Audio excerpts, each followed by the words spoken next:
In the near future, overpopulation has used up the world's resources, so the United Nations decides that every country must reduce its population by 5% every year. In the United States, all students take a standardized test once a year, and those with the lowest scores are killed. The test is called the 10 to 241, but people have nicknamed it the thinning. In Texas, students are studying for the test, which will start in 18 hours. A high school student named Lena is helping her friend Simon study while her younger siblings play nearby. Simon is frustrated because he doesn't understand enough, so he pays Lena a lot of money for special contact lenses that give him all the answers. Lena reminds him to destroy the lenses after the test. At that moment, Lena receives a call from the hospital, saying her mother is trying to leave against the doctor's advice. Lena asks the doctor to buy some time and rushes to the hospital with her siblings. When she arrives, her mother has already signed all the discharge paperwork. The doctor pulls Lena aside and refuses her money, explaining that her mother's condition has gotten worse and no treatment can help her now. In the evening, with only 12 hours left before the test, the governor's son, Blake, tells his bodyguards he's going to the kitchen for a snack.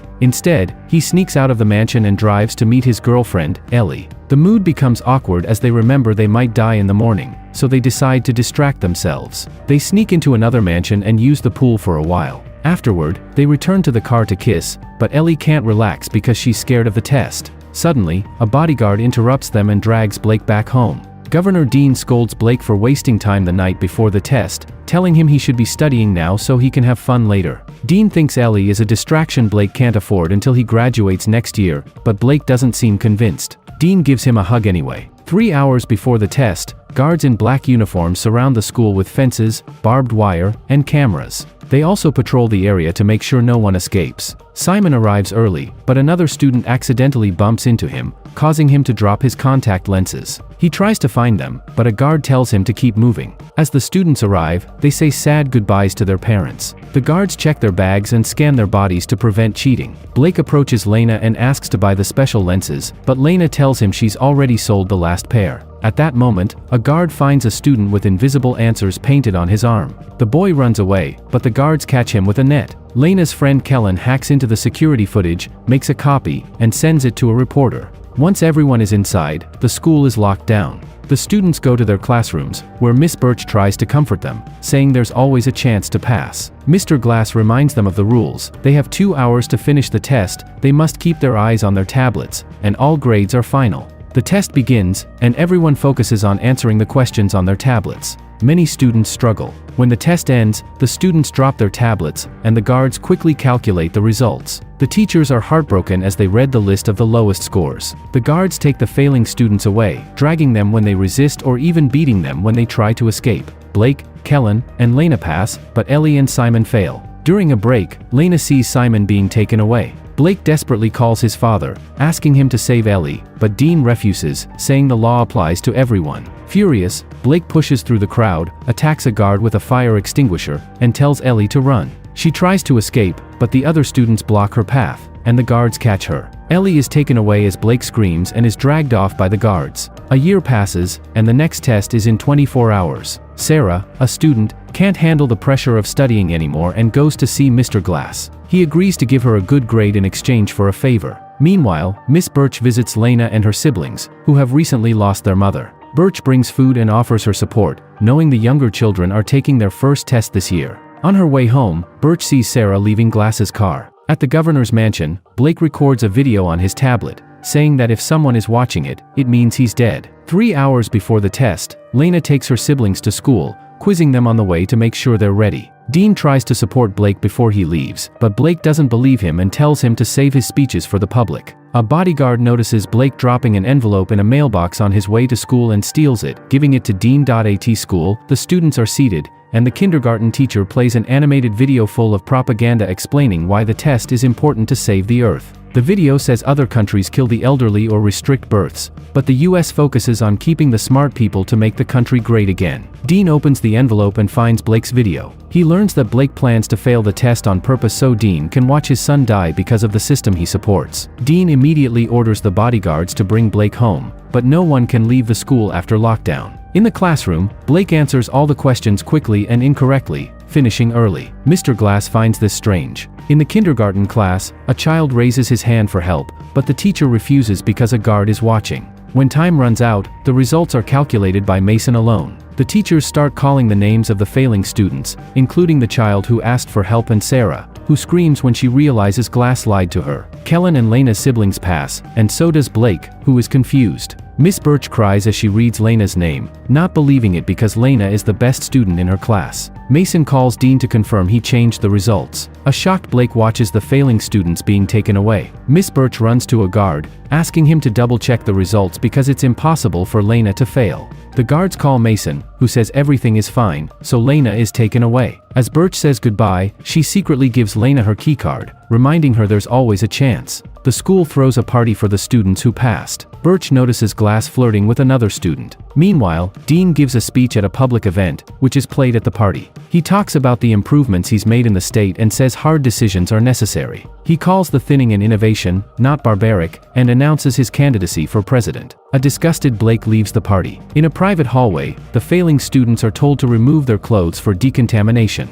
They are hit if they refuse. Lena hides the keycard in her mouth. They are given prison-like clothes and handcuffed to chairs. Nearby, Blake pretends to be sick. When a guard checks on him, Blake attacks and knocks him out. At the same time, Kellen hacks into his father's account and watches the failing students on the security cameras. It's too painful, so he looks away. Blake hides the unconscious guard and sneaks into the control room. He tries to use the computer but is asked for a password. As the guards prepare to inject the students, Blake shuts off the power in the building. The electronic handcuffs fail, and chaos breaks out as the students try to escape. Lena uses Birch's keycard to escape. Mason returns to the control room, but Blake hides in the vents. Mason sees the system is down and orders the guards to bring Kellen's father to fix it.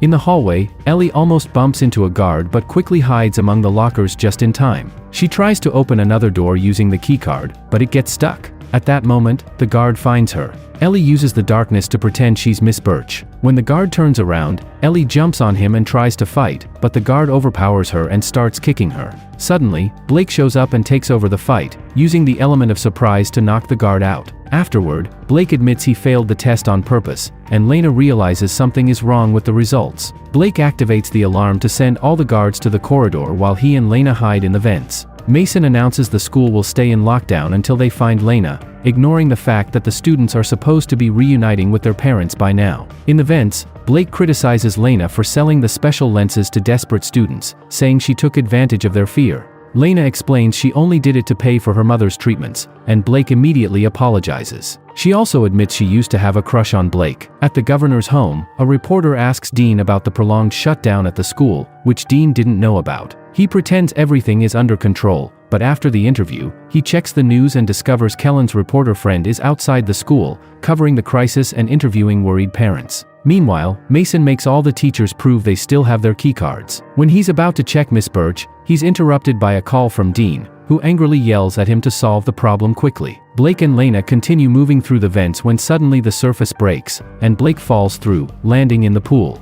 Lena immediately jumps in and swims quickly to rescue Blake, who is unconscious. Fortunately, Lena knows CPR and manages to wake him up. Then they head to the lockers and turn around while they change into dry clothes. Lena finds another vent so they can keep going. At the party, some students try to leave, but the guards beat them up. Kellen starts recording and sends the video to the reporter. Minutes later, Lena and Blake reach the corridor outside the server room, but the keycard falls from Lena's pocket. The guards hear a noise, so Blake covers Lena's mouth, and they wait for the men to pass. Thankfully, because of the darkness, the guards don't see the keycard. Next, Blake and Lena go to the science classroom. This time, the noise they make as they descend is definitely heard by a guard. Lena quickly puts a few objects together to make a magnet rod to fish for the keycard. At that moment, the guard arrives and starts pounding on the locked door. Blake tells Lena to go back into the vents while he stays as a distraction. Blake tries hiding behind the desks, but the guard bursts in and quickly finds him. Soon, only one of them is unconscious on the ground. In the vent, Lena waits for the guards to move and lowers the magnet. She manages to catch the keycard and raises it,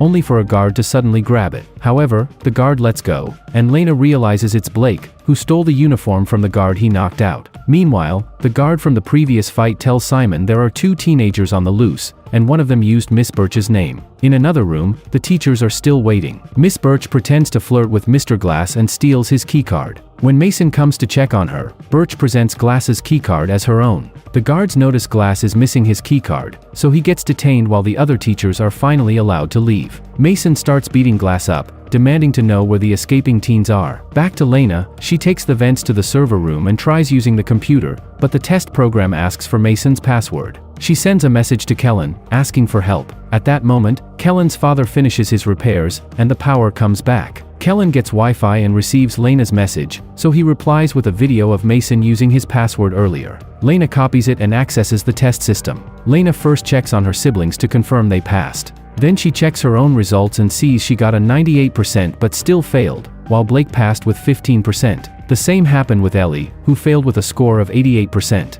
It seems Dean has been manipulating the test results for a while. At the same time, Dean holds a press conference and claims that Lena killed 2 guards after failing the test, but the guards are working hard to keep everyone safe. Kellen sends his reporter friend the video of the guard beating up the students who tried to leave, which immediately gets played on national TV. Lena guesses this is Kellen's doing and sends him screenshots of the manipulated test results. Sadly, Mason finally sees her on the security cameras and raises the alarm, so she starts running. Mason and his guards quickly surround her, and she tries to say she has proof she actually passed, but she gets arrested anyway. Meanwhile, Blake finds the room with the failing students and pretends he has orders to move them. The other guards find it strange since they weren't informed, so Blake has no choice but to start a fight. He barely manages to throw some punches before the guards surround him and overpower him too.